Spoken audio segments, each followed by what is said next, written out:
منفعت ایک ہے، اس قوم سان بھی ایک ہی سب کا نبی، دین بھی ایمان بھی ایک، حرم پاک بھی اللہ بھی قرآن بھی ایک، کیا بڑی بات تھی ہوتے جو مسلمان بھی ایک۔ فرقہ بندی ہے کہیں اور کہیں ذاتیں ہیں، کیا زمانے میں پنپنے کی یہی باتیں ہیں۔ علامہ اقبال رحمۃ اللہ علیہ نے جس درد کے ساتھ ان اشعار کو بیان کیا تھا، موجودہ حالات میں پوری امت اب اس درد کو محسوس کر رہی ہے۔ آج ہم مدرسہ فیضان رحیمی مرزا پور سہارنپور میں موجود ہیں، جہاں اسی درد کے تحت اس بات کی کوشش کی جا رہی ہے کہ کیسے وہ اپنے نسل نو کی اس طور پر تیاری کرے کہ وہ آنے والے حالات کا مقابلہ کر سکے۔ آج واک اینڈ ٹاک پروگرام میں جہاں ہم اس پورے مدرسے کا جائزہ لیں گے، وہیں دیکھیں گے کہ مدرسہ فیضان رحیمی آخر اس پورے خطے میں کس طرح کی خدمات انجام دے رہا ہے اور کس طرح کے اثرات منتقل کر رہا ہے۔ ہمارے بیچ اس ادارے کے سینئر استاد جناب مولانا محمد واصل صاحب ہیں، ہم ان سے گفتگو کریں گے۔ بسم اللہ الرحمن الرحیم۔ دانش ریاض صاحب، ہم مدرسہ فیضان رحیمی مرزا پور میں آپ کا استقبال کرتے ہیں، آپ تشریف لائے، بہت بہت شکریہ۔ جیسا کہ آپ نے سوال کیا ہے کہ مدرسہ فیضان رحیمی کس طرح کی خدمات انجام دے رہا ہے، میں آپ کو بتاتا چلوں کہ سن 1905 یہ وہ سال ہے کہ جس میں حضرت مولانا رشید احمد گنگوہی رحمۃ اللہ علیہ کا وصال ہوتا ہے، اور اسی سال میں مدرسہ فیضان رحیمی کا سنگ بنیاد ہوتا ہے، جس کے بانی حضرت مولانا شاہ عبد الرحیم صاحب رائے پوری رحمۃ اللہ علیہ ہیں، جو حضرت مولانا رشید احمد گنگوہی رحمۃ اللہ علیہ کے اجل خلفاء میں سے ہیں۔ میں آپ کو بتاتا چلوں کہ 1905 سے لے کر آج تک تقریباً 117 سال مکمل ہونے جا رہے ہیں، تو مدرسہ فیضان رحیمی کی 117 سالہ جو خدمات ہیں، اور یہاں کے موجودہ جو محتمم ہیں حضرت مولانا عبد الرشید صاحب دامت برکاتہم العالیہ، جو حضرت مولانا سید مکرم حسین صاحب سنسار پوری رحمۃ اللہ علیہ کی اجل خلفاء میں سے ہیں، اور وہ یہاں کا انتظام و انصرام تقریباً 55 سال سے دیکھ رہے ہیں۔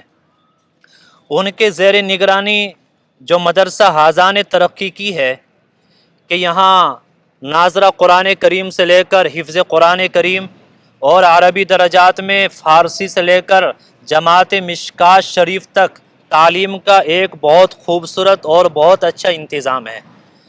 میں چاہوں گا کہ اب ہم آپ کے ان عمارتوں کی روشنی میں ہم دیکھیں کہ کہاں کس طرح کی تعلیم ہو رہی ہے۔ جی بالکل۔ انشاءاللہ ہم دیکھ رہے ہیں کہ یہاں پہ ماڈرن ایجوکیشن کے لیے اس ادارے میں مدرسہ فیضان رحیمی میں شاہین گروپ نے اپنا ایک سینٹر قائم کیا ہے۔ جی بالکل۔ مدرسہ پلس کے تحت شاہین گروپ پورے ملک میں اپنی خدمات انجام دے رہا ہے، جی اور آپ نے بھی مدرسہ پلس کو اڈاپٹ کرتے ہوئے جی تقریباً 70 بچے آپ کے یہاں زیر تعلیم ہیں۔ جی۔ ہمیں چاہیں گے کہ آخر مدرسہ پلس کا یہاں پہ کس طرح کا نظم ہے، آپ اس سے تھوڑے ہمیں روشناس کرائیں۔ دیکھیے میں آپ کو بتاتا چلوں کہ روز اول ہی سے مدرسہ فیضان رحیمی یہ دینی تعلیم کے ساتھ ساتھ عصری علوم پر بھی اپنی توجہ مرکوز کیے ہوئے ہے۔ یہی وجہ ہے کہ یہاں اگر عصری علوم کو دیکھا جائے تو درجہ 1 سے لے کر درجہ 8 تک تعلیم کا ایک معقول نظم ہے، اور یہ تعلیم خالی طلبہ ہی کے لیے نہیں بلکہ طلبہ کے ساتھ ساتھ طالبات کو بھی دینی اور عصری علوم سے یہاں روشناس کرایا جاتا ہے۔ آج کل ملک کے جو حالات ہیں اور عصری علوم کے تئیں جو بڑھتی ہوئی ضروریات ہیں، ان کو دیکھتے ہوئے ہمارے حضرت محتمم صاحب دامت برکاتہم العالیہ نے یہ فیصلہ کیا کہ عصری علوم کی جانب اور زیادہ توجہ مرکوز کی جائے۔ ہمیں اطلاعات ملی کہ شاہین گروپ پورے ملک کے اندر بڑے پیمانے پر تدریسی خدمات عصری علوم کے اعتبار سے انجام دے رہا ہے، اور پڑھنے میں آیا کہ حضرت مولانا سید ارشد مدنی صاحب دامت برکاتہم، حضرت مولانا مفتی خالد سیف اللہ رحمانی دامت برکاتہم، حضرت مولانا عبداللہ مغیثی صاحب دامت برکاتہم اور ہمارے ہندوستان کے جو سرخیل اور بڑے بڑے علماء ہیں ان کی سرپرستی شاہین گروپ کو حاصل ہے، اور ان حضرات اکابر علماء کرام کی زیر سرپرستی یہ خدمات انجام دے رہا ہے۔ تو اس کو دیکھتے ہوئے ہم شکر گزار ہیں ڈاکٹر عبد القدیر صاحب کے جو چیئرمین ہیں اس کے، کہ ان سے درخواست کی گئی اور انہوں نے ہماری اس درخواست کو قبول کیا، اور یہاں مدرسہ پلس پروگرام کا ایک سینٹر قائم کیا گیا۔ یہ ہم دیکھتے ہیں کہ یہ جو بورڈ ہے جی وہ مدرسہ پلس پروگرام کا جی بورڈ ہے، جی یہ پورا جو آپ کا وہ جی پہلا منزلہ میرے جی خیال سے جی اس کے لیے مختص ہے۔ جی دیکھیے سامنے کی جو بلڈنگ آپ کو نظر آ رہی ہے، یہ مدرسہ پلس پروگرام کے تحت جو تعلیم چل رہی ہے، یہ پوری بلڈنگ اسی کے لیے مختص کی گئی ہے۔ اسی میں درسگاہیں ہیں، اسی میں اسٹاف روم ہے، اور اچھا، اسی میں ہاسٹل ہے۔ یہ ماشاء پوری اللہ۔ بلڈنگ شاہین تو یہ گروپ کے پورے جو 70 بچے جو آپ کے یہاں جی زیر تعلیم ہے جی وہ جی یہاں یہ وہ ان مستفید۔ کے لیے اس کو مختص کیا گیا ہے۔ ٹھیک ٹھیک، یہ ہم دیکھ رہے ہیں کہ یہ مسجد ہے ہمارے بیچ۔ میں تھوڑی چاہوں گا کہ اس بڑی تاریخی مسجد مجھے لگ رہی ہے، بہت جی قدیم پرانی مسجد ہے، جی اگر اس کی تھوڑی تاریخ ہمیں بیان کر دے تو۔ دیکھیے تاریخ تو اس کی بالکل واضح ہے، جیسا کہ میں نے بتلایا کہ 1905 میں مدرسے کا سنگ بنیاد ہوا ہے، اسی کے آس پاس مسجد کا بھی سنگ بنیاد ہوا۔ یہ مسجد پہلے بہت مختصر اور چھوٹی تھی۔ ابھی تو مدرسے کی جو پرانی تصویریں ہیں اس میں آپ کو نظر آ جائے گا، جو مسجد کا اندرونی حصہ ہے وہاں لال پینٹ اچھا، ہوا اور لال رنگ کی دیواریں تھی، چھوٹا سا مسجد کا حصہ تھا، لیکن طلباء کی تعداد بڑھتی چلی گئی، ماشاء اللہ۔ اور پھر یہ مرکزی حیثیت رکھتی ہے مدرسے کی مسجد۔ قرب و جوار کے لوگ جمعے کی نماز کے لیے یہاں تو تشریف یہ لاتے ہیں۔ کتنے لوگ ایک ساتھ یہاں پہ اب نمازیں پڑھ سکتے ہیں؟ تقریباً 2500 کے آس پاس 2500 کے آس بیک پاس وقت نمازی یہاں نماز موجود ادا ہوتے کر ہیں، سکتے ہیں۔ ماشاء اللہ۔ اور جب جمعے کا دن ہوتا ہے یا جی، عید الفطر عید الاضحیٰ کا موقع ہوتا ہے تو یہ قرب و یہ جوار پورا کے خطہ افراد، جی پورا خطہ یہاں سے اچھا منسلک ہے، جڑا ہوا ہے، تو یہ جگہ بھی کم پڑ جاتی ہے۔ عید اچھا، الفطر ماشاء عید اللہ۔ الاضحیٰ کا موقع ہوتا ہے تو آپ کا یہ پارک وغیرہ جو آپ کو جی جی نظر آ رہے ہیں، ان سب میں صفوں کا نظم کیا جاتا ہے۔ یہ ایک بات یہ ہے کہ یہ جو مدرسہ ہے یہ راہ سلوک کا بھی مدرسہ ہے، اور بالکل دعوت و ارشاد کی محفلیں بھی یہاں جی منعقد ہوتی ہیں۔ جی آپ کے والد محترم جو ہیں وہ خلیفہ مجاز ہیں۔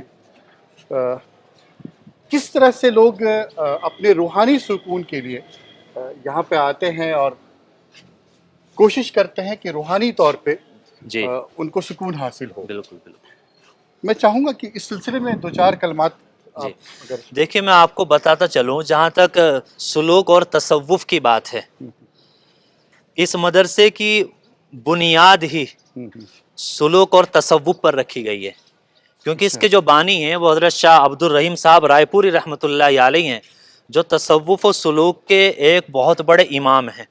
اچھا، ماشاء پھر بعد میں 55 سال تقریباً ہمارے محتمم حضرت مولانا عبد الرشید صاحب دامت برکاتہم کو ہو گئے، جو کہ حضرت مولانا سید مکرم حسین صاحب رحمۃ اللہ علیہ کے اجل خلفاء میں سے ہیں، اور راہ سلوک کے بڑے واقف کار ہیں، اور یہ علاقہ ہی نہیں دور دراز کے علاقے کے لوگ روحانی سکون حاصل کرنے کے لیے، آپ کی دعائیں لینے کے لیے یہاں تشریف لاتے ہیں اور روحانی چین اور سکون حاصل کرتے ہیں۔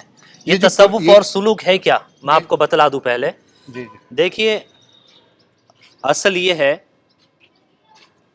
کہ اس کی ابتدا یہ ہوتی ہے، انما الاعمال بالنیات سے اس کی ابتدا ہوتی ہے، اور اپنی نیت کو صحیح کرنے کے بعد انسان دینی کام اس انداز میں کرے، اللہ کی عبادات اس طریقے سے انجام دے کہ اس کو ایک کیفیت حاصل ہو جائے، گویا کہ وہ اللہ کو دیکھ کر عبادت کر رہا ہے۔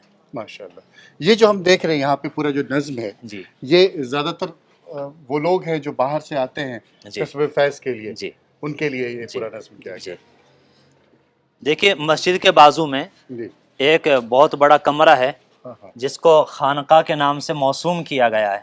وہاں فجر کی نماز کے بعد مستقل بلا ناغہ حضرت محتمم صاحب دامت برکاتہم کی مجلس ذکر منعقد ہوتی ہے، جس میں قرب و جوار سے بہت سارے افراد تشریف لاتے ہیں، اور بالخصوص جمعے کے روز حضرت محتمم صاحب اپنے تمام اسفار موقوف فرما دیتے ہیں، اچھا اور جمعے کا دن یہ قرب و جوار دور دراز سے آنے والے جو مہمانان اعظام ہوتے ہیں ان سے ملاقات کے لیے مختص کرتے ہیں، اور ان کی علمی دینی جو تشنگی ہوتی ہے اس کو سیراب فرماتے ہیں۔ اب ہم یہ دیکھ رہے ہیں کہ یہ جو بلڈنگیں ہیں جی اس میں مختلف درجات کی پڑھائی ہو رہی ہے، ٹھیک ہے، میں جاننا چاہوں گا کہ آپ کے یہاں طلبہ کی تعداد کتنی ہے؟ دیکھیے دانش ریاض صاحب، میں آپ کو بتاتا چلوں کہ ہمارے یہاں طلبہ اور طالبات اچھا چونکہ دونوں کی تعلیم کا نظم ہے، جی جی تو تقریباً 950 کے آس پاس طلبہ اور طالبات یہاں تعلیم حاصل کر زیر رہے ہیں، تعلیم ہے، زیر ٹھیک تعلیم۔ ٹھیک۔ اس کے ساتھ ساتھ ماڈرن ایجوکیشن کے لیے بھی آپ کے ہاں کچھ نظم اور بھی ہے؟ جی اچھا میں آپ کو بتاتا چلوں کہ درجہ 1 سے درجہ 8 تک عصری علوم تعلیم کا بالکل نظم ہے، اور اس کے علاوہ آپ ابھی دیکھ کے آئے ہیں شاہین گروپ کے توسط سے وہ ایک سلسلہ باقاعدہ چل وہ رہا ہے۔ سلسلہ شروع ہو رہا ہے۔ ہاسٹل میں کتنی طلبہ ہیں جو یہاں پہ زیر تعلیم ہیں اور جن کی پوری ذمہ داری جو ہے وہ تقریباً مدرسے پہ ہے؟ 450 کے آس پاس وہ طلبہ ہیں اچھا جن کا قیام مدرسے ہی میں رہتا ہے، اور ان کی تمام تر ضروریات کی کفالت مدرسہ ہی مدرسہ کرتا ہے۔ میں ایک چیز اور جاننا چاہوں گا کہ مدرسہ ماشاءاللہ اتنے شاندار بلڈنگیں ہیں اور پورا ایک نظم ہے، یعنی 50 سے زائد آپ کے اسٹاف کے جی لوگ ہیں، بالکل۔ یہ پورے اخراجات جو ہیں وہ کس طرح پورے کر رہے ہیں آپ؟ دیکھیے جتنے بھی اخراجات ہیں، اور آپ سمجھ سکتے ہیں کہ جہاں 950 طلبہ زیر تعلیم ہوں، 450 کے آس پاس طلبہ کا قیام اور تام سارا انتظام مدرسہ ہی کرتا ہو تو کتنا بڑا خرچ ہوگا۔ یہ تمام تر اخراجات اصحاب خیر ہی کے ذریعے اللہ تعالیٰ پورا کراتے ہیں۔ ماشاءاللہ۔ تو ہم یہ لوگوں سے اپیل کر سکتے ہیں کہ ماشاءاللہ آپ کے ہاں ماڈرن ایجوکیشن بھی ہے، طلبہ کے ساتھ طالبات کی بھی تعلیم کا سلسلہ ہے، تو اہل خیر حضرات زیادہ سے زیادہ اس کی طرف توجہ دیں تاکہ آپ کا نظام جو ہے وہ بہتر طور پہ۔ جی میں نے دیکھا ہے کہ لاک ڈاؤن کے بعد مدارس مالی اعتبار سے بہت کمزور ہوئے ہیں، جی تو اس وقت ضرورت ہے کہ مالی اعتبار سے ہم اپنے اداروں کو مستحکم کریں جی تاکہ پورا جو نظام ہے وہ بہتر طور پہ جی۔ چل سکے۔